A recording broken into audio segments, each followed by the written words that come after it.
Welcome, everyone, to another episode of Be Heard Women Empowering Women. I'm so happy today to have a return guest. And Chandra uses a pen name, as I do also, and her pen name is C.S. Phoenix, but we'll call you Chandra when we're talking. So, anyway, Chandra, I had on last time, and we had a fantastic, very it could be triggering for some people interview because it talked about a lot of abuse and things like suicide. But Chandra, you're a poet, and I think you get a lot of your angst out in your poetry, and you get a lot of your feelings out, and it also helps other people. And I have your first collection, which was called Honor, and then it had a subtitle that's too long for me right now. But your new book, Integrity: Healing the Trauma of Child Abuse, Emotional Abuse, and Domestic Abuse. Did I get that right? All You right. did? So why don't you tell people a little bit about yourself? Oh, a little bit? Oh goodness. Or just what you do, how you get through life. I right. I do a lot of things. Yes, you do. So we'll focus on writing here. So Okay. I've been a poet my entire life. It has been a key way for me to process emotions throughout my life. I've Mhm. gotten better at it, both at processing emotions and writing as I've gotten older and practiced it more and more. Um, and I started a healing journey a few years ago that led to roughly 500 to 600 poems, Oh, which originally was supposed to be a book. And then I decided to turn it into a series because it's a little bit more palatable, especially because it is my journey through trauma and healing, mhm. because I have a lot of experience in various traumas in my life. And so Mhm. I wrote it all down and um, was actually inspired by reading other people's poetry and other people's stories. And it was very healing for me. So I got the courage to share my story. And that is where Carbon Copy, which is what the series is called, Uh-huh. came from. Okay. Honor is the first book in the series, Integrity is the second, and then next year I will have the third book, Candor, come out, which um, they're all named, they're all synonyms of truth. So it's me telling my truth and putting the the actual real version of me out into the world instead of the perception that I've let Yeah. other people make of me in the world, which is also where Carbon Copy came from, Oh, because I totally get that. And I was going to ask you what the carbon copy was, and now I know. Um, you know, you are definitely an example of someone that is regaining their power through being vulnerable. Mhm. And I know about that because my first book, which was Raised by Wolves, Trapped by Demons, I always say the parents were the wolves and my men in my life were the demons. I wrote an open book, totally honest. I used real names because it's not fiction, and I put it all out there. Now my parents are dead, so I didn't have to worry about them getting mad at me. One of my ex-husbands is dead, and I just feel like that was so powerful. And out of that book, and then I wrote two more, came this podcast, Mhm. Women Empowering Women, because there's so many women out there, all ages, all cultures.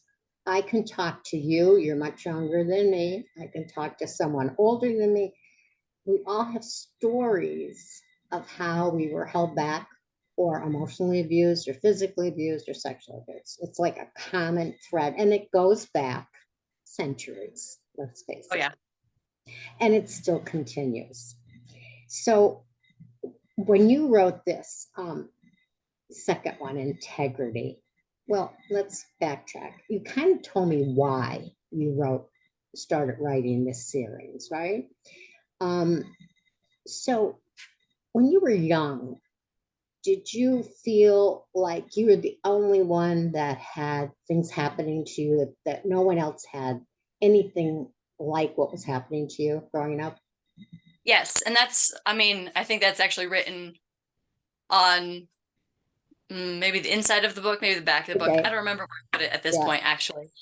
Um, but growing up, I feel like I felt I was alone in my Hmm. experiences, and I felt like no one could possibly understand me. And that is how I came to, like, when I started reading other people's work and that they shared the same experiences, that's when Hmm. I started at like 30 years old realizing like it wasn't just me, and this is much more prevalent than I even knew. And it helped me start to find community in other people and other survivors and in sharing vulnerability, because I think a huge a huge reason why it's still so prevalent is because our world is built to keep victims and survivors as quiet as possible so that they Hmm. feel alone, so that they don't reach out to people. It's the same way if you've ever been in an abusive relationship, you get cut off in some way from Step friends and one. family, Hmm. and they get to control the narrative. Step one And in the abuser's handbook, right? yeah.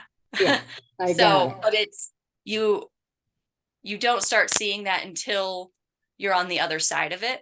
Hmm. That's right. And the louder we can be, and the more we can take up space, the more we can say, yes, I have been hurt and I've prevailed, um, the more the people coming after us, the people who are still in situations that they don't, like, they feel trapped, but they don't know how to get out, Hmm. the more we share and the more we just accept that we have faced hell and come back without the shame of saying, yeah, I was in an abusive marriage. And 10 years ago, that was a huge shame that I would not tell anybody. I had friends telling me that I was, because they're like, I've lived through this. We've already been here. I'm telling you, this is what's happening. And I didn't believe it. And then I got out of it and started saying the same things to other people who I saw in similar situations. Hmm. And it's when you speak up, that is when you start to break free, and that is when you start to take control of your own life and you Yeah. start to write your own story, because whoever you are, it is your life and you are the author, and you don't nobody else gets to take that from you. You are so correct. And let me ask you, when you were younger and you thought nobody else is going through the stuff I'm going through, when and how did you find out that there were other women or young women or girls that were going through the same things? How did you finally realize you were not alone in your pain? um Honestly, it wasn't until later in life, Hmm. because so many people were quiet about it, and so many people, mm, I wouldn't say they accepted it. Hmm. I would say, okay, let me tell a story real quick. Go ahead. I was raped by a friend of mine in my early 20s, and it took probably 8 months of therapy before my therapist had gotten me to the point where I was willing to call it what it was, because Mm. my brain wouldn't accept it, because by accepting it, there's a pile of shame and there's so many external factors that come into it because of the society, the culture that we live in. Yes. When I was younger, people would talk about rape culture, and I'm like, I don't know, that's a stretch. And now people bring it up, and I'm like, let me tell you about rape culture. Rape culture is the fact that I know I was raped, but if you ask that person, he would not know he raped me, because he doesn't know he raped me, because what he did is accepted in society. Hmm. And Hmm. boys are taught that no, is just not a yes yet. And if you keep pushing, you'll eventually get there. Yeah, And it's socialized into people. and I will say too that there is a big part of rape is actually violence, and it's not even about sex. It's Hmm. about other things. And when I was 19, a boy that I knew but not well, who was dating a friend of mine, tried to rape me. And it was nighttime. He wanted to walk me home. I said, "You didn't have to." We were at a dance. He insisted. And then one thing led to another, and I found myself in the alley behind my house with a rock being held over my face. Oh, he punched me first. I left that out. And while I was laying on the ground, the rock got picked up. And basically, the only way I got out of that was like this unconscious instinct in me.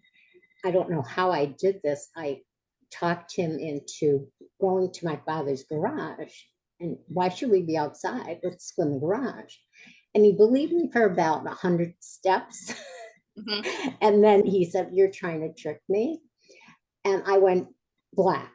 I start screaming. I know I didn't tell myself to scream. I didn't think about screaming. My body just reacted with blood curdling screams, and neighbors came out. Now, even though I wasn't raped, I was assaulted physically, Yes. you know, and the intent was to rape me. And in that day and age, and it was the same thing, nothing happened to him. My friend did not believe me. She did not believe that he would do that, right? And I want to say 10 years after that, I was in a department store and I saw him. And I tell his name in the book because he actually ended up going to jail for robberies and breaking into people's houses. He had raped or attempted to rape many, many women. He got away with it because his family had money. Okay. So I saw him and he walked up to me and said hi like you would to someone you didn't know you wanted to flirt with. And Hmm. I said, "Don't you know who I am?" And he looked at me and the light came on in his eyes. And he realized I was one of his victims. And I said to him, I just want to know one thing. How did you get away with it? Because it didn't go to trial. He said, "Well, it cost my parents a lot of money." And he didn't say he was sorry. But, it was like, okay, all right, fine. That's what I thought. But oh, Chandra, it's so prevalent and it always has been. And I'm so glad women are coming out now and they're still being shamed. Like this one case right now with the guy from, what's his name? Danny, whatever. He's friends with Ashton Kutcher. Anyway, Oh, yeah, Masterson. Yeah. yeah. And like all these women, thank God they're coming out. And thank God it's like more than one person because if just one woman comes out, they tend to not believe her. Well, 97% of rapists never see jail time. So, Oh, isn't that a horrible statistic? Oh, it, God. yes. And Also, more other statistics that are fun: 1 in 4 women will be raped in their lifetime. So, and if there's oh ever my any God. men, it's Yeah, always the conversation I have I with men, know. women as well. But women know. Most women know. Um, but it's the conversation I always have with men because I say, look at a room, like go to your family gathering. You have a mother Mhm. and a sister and a grandma and an aunt. That's 4. Which one was it? And I guarantee you it's one of them, if not all of them, That because the 1 in 4 statistic is based off of recorded rates, not ones that no one ever talked about, that was never brought to the justice system. That so is go based back. I missed something. What okay. do you mean by 1 in 4 will be what? What One. 1 in 4 women are raped. Oh, so you're saying one of those women will have been raped in her lifetime, maybe never talked about it. I got you. So yeah, but that's only the reported rapes. So it's likely that it's more than Right, 1 in 4. right. I did a DNA test a year or two ago, maybe two. And my father was adopted. And he was told that his real father adopted him, so he was half Italian. The mother gave him up for adoption. He was told she was Irish. So I didn't find this out till I was an adult, supposedly that I was, a certain amount Irish and the rest was Italian. But when I did the DNA test, it came back that my father was 100% Irish. Okay, so that meant the guy that adopted him lied. I start tracing my DNA back. I traced it back to my biological grandfather and my biological grandmother. And from the ages, how old they were, she had to have been raped. She was 14, he was 20 something. I had the adoption papers and it had her name and, the name she gave my father when he was born. Now, that she had no choice. It was a shame. Even first of all, she would have to admit she was raped. Then she'd have to go through being pregnant and not married. And this was in the 30s, 1938. My great grandparents have the same story, except one was my great grandmother lived in Canada and she was 13. And my great grandfather, I believe he was like 19 or 20. I don't know. But still. But her older brothers came down to North Dakota and said, you knocked up our little sister and you will marry her. Unfortunately, later in life, she was also found at the bottom of a staircase. So, there's a story there. You could write a novel on that one. Yeah. See, that's just it. It was like you got married. I think with my grandmother, there was a famous orphanage in Scranton where in the 30s, all these immigrants had come over from Ireland and they had all these children and they couldn't find work, couldn't support the children. And they were literally giving them up for adoption. They had no choice. And my father, like I said, when I read that, it took me a minute. But when I finally got through my head how old my grandmother must have been and how old he was, I was like, whoa. Found a first cousin on that side, talked to her several times, and she said, oh, yeah. She said, my grandfather was a scallion. He left my mother to run away with his son's girlfriend. Again, a young woman who was in high school. And he was how old? If he had a grown child, right? So there you go. We have all these stories. It's amazing. We should write a book just on different women's perspectives on that. So when you were a child, did you face some kind of abuse then too? Yeah, so I grew up with an alcoholic and abusive father, predominantly like emotional abuse and neglect.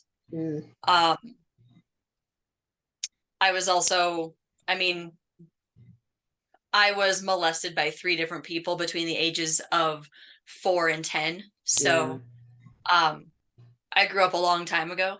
Yes. That's what book 3 is about. That. Yeah. I'm going to interject that too, because this is sort of fits. When I was 5 years old, I had a brother, not even a year younger than me, Joe. My parents had a 3rd child. And the story is that they had no one to watch us, and my mother had to stay in the hospital for a week. So they put us in the orphanage, the same orphanage that my father was in. Now, when I grew up and got older, they kept saying, oh, it's no big deal. It was only a couple days. It's like you put your child, a 5-year-old, and her brother in an orphanage, and you don't think it's a big deal, right? So I had a lot of these abusive situations, which were just acted like they were normal, my parents, right up until they died. In fact, it's amazing to me to this day. My abandonment issues came, of course, then. And I blacked out the next 7 years of my life. The sad thing is your parents had a point. It was normal. And that's part of the problem, is that if you look back, there are plenty of people in the world right now saying, oh, we just need to bring it back to when like when houses could live off of one income and women stayed home and marriages were held together. And like the only reason marriages were held together was because women weren't allowed to own property or their own bank Vote, account or nothing. vote or anything. The only reason that worked, and the only reason it worked was because women were the property of men. And they were prisoners. They were They were prisoners. prisoners. Yes.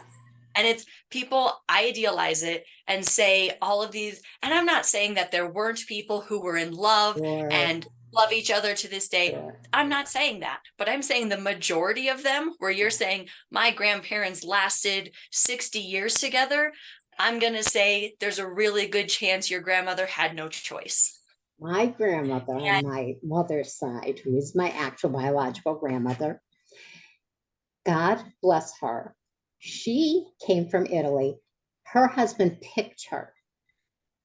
The girls were put in front of him, the daughters of the family, and he was allowed to pick which one he wanted. And he picked my grandmother. And she ended up going to America. And she had 6 kids with him, maybe 7. But she had a ton of kids. But when she was, I don't know how old, but she had all these children, she got a divorce and she got a job. She learned English, she got a divorce, and she got a job.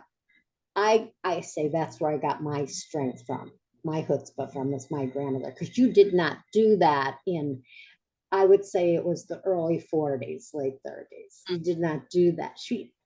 She's amazing to me. She's a yeah, heroine. She's a heroine. Yeah. But so my abuse at home was alcoholic father, cold mother, the abandonment, and then being made the caretaker, like, of my siblings, because I was the oldest, and my mother working in the daytime, my father working at night, and that period in between where it was all on me. So that's a lot to put on a kid.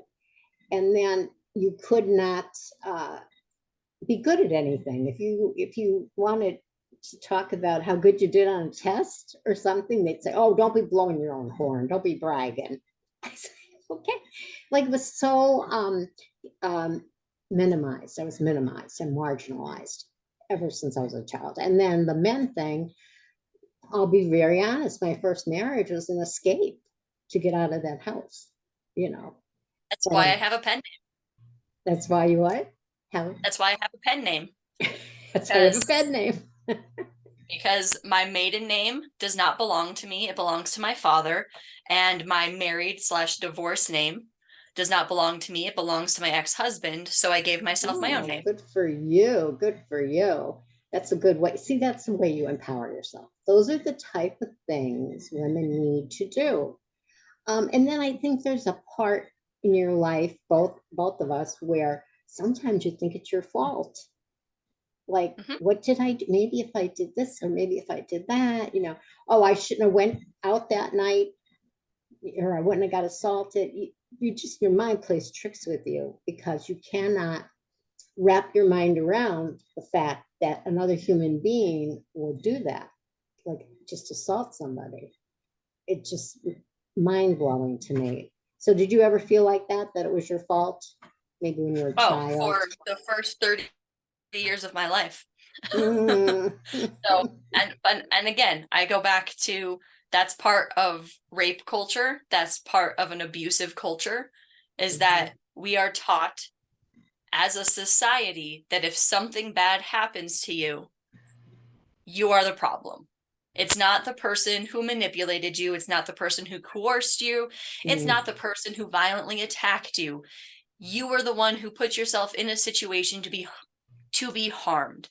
Yes. And you just need to be better at not being attacked by people.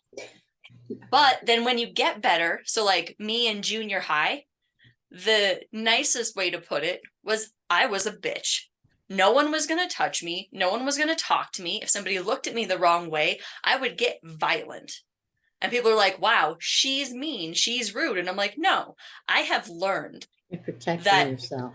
that if I don't protect me, no one else is going That's to. right. That's right. And so I faced Yep. the world Yeah. as a warrior every single day. Yeah. I went to war with the world, and it was exhausting. I bet. I buried myself in books when I was young, and I wanted to be a teacher. And my parents waited until graduation day to tell me there was no way I was going to college. Now, I would have been willing to work my way, whatever, if they let me stay home or whatever I had to do. But they said, no, you have to help the family. So I was pretty much in prison. I was a prisoner. And I didn't know how to get out of that. My mind was not formed enough at 17, 18 years old to figure out a way to get out of this. That's why, guys comes along that's charming and I'm attracted to him. He appears to be attracted to me.